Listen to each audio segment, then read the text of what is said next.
نور ایک خوبصورت معصوم اور نیک لڑکی تھی۔ اس کا دل قرآن کی محبت سے لبریز تھا اور وہ چھوٹی عمر میں ہی حافظہ بن گئی تھی۔ اس کی پاکیزہ شخصیت اور دلکش مسکراہٹ نے پورے گاؤں میں اسے مقبول بنا دیا تھا۔ نور کے والدین اس پر فخر کرتے تھے اور وہ ہمیشہ دعا کرتے تھے کہ اس کی شادی کسی ایسے شخص سے ہو جو دین اور دنیا دونوں میں بہترین ہو۔ نور کا گھر ایک سرسبز گاؤں کے کنارے واقع تھا جہاں زندگی سادگی اور سکون کے ساتھ گزرتی تھی۔ گاؤں کے ارد گرد جنگلات تھے اور لوگ کہتے تھے کہ ان جنگلات میں عجیب و غریب واقعات پیش آتے ہیں۔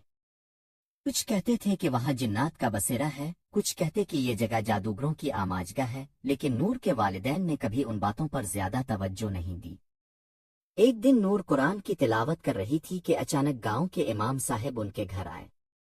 انہوں نے بتایا کہ گاؤں کے قریبی جنگل میں کسی کی عجیب سی آہٹیں سنی گئی ہیں اور لوگوں کا کہنا ہے کہ وہ کوئی سانپ ہے جو انسانی زبان میں بات کرتا ہے۔ نور نے یہ سن کر حیرانی سے اپنے والد کی طرف دیکھا۔ بابا یہ کیسے ممکن ہے؟ نور نے پوچھا۔ والد نے تسلی دی، بیٹی یہ سب محض افواہیں ہیں۔ ہمیں اپنے رب پر یقین رکھنا چاہیے اور کسی قسم کا خوف نہیں رکھنا چاہیے۔ لیکن نور کے دل میں عجیب سی بے چینی پیدا ہوئی۔ اس رات اس نے قرآن کی تلاوت کرتے ہوئے دعا کی، اللہ مجھے ہر آزمائش سے محفوظ رکھنا اور میرے ایمان کو مضبوط کرنا۔ چند دن بعد نور کے لیے ایک رشتہ لانے والے خاتون نے بتایا کہ نور کے والدین نے اس رشتے کو قبول کر لیا اور شادی کی تیاریاں شروع ہو گئیں۔ شادی کی رات گاؤں کے تمام لوگ جمع ہوئے۔ دلہن کو خوبصورتی سے سجایا گیا اور نور کے دل میں خوشی اور عجیب سا خوف دونوں شامل تھے۔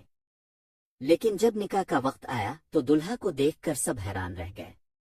دلہا ایک بہت بڑا سانپ تھا جو انسانی زبان میں بات کر رہا تھا۔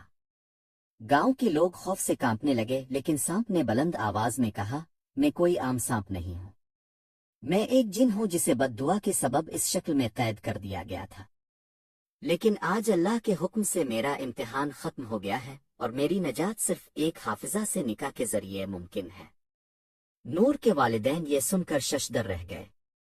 وہ نور کی طرف متوجہ ہوئے، لیکن نور نے گہری سانس لی اور کہا، اگر یہ اللہ کا فیصلہ ہے تو میں اسے قبول کرتی ہوں۔ نور کی آواز میں یقین اور سکون تھا۔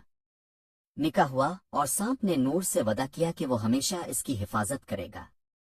نکاح کے بعد سانپ نے کہا، نور تمہاری قرآن سے محبت نے مجھے میری قید سے آزاد کر دیا ہے، اب میں اپنی اصل شکل میں آ سکتا ہوں۔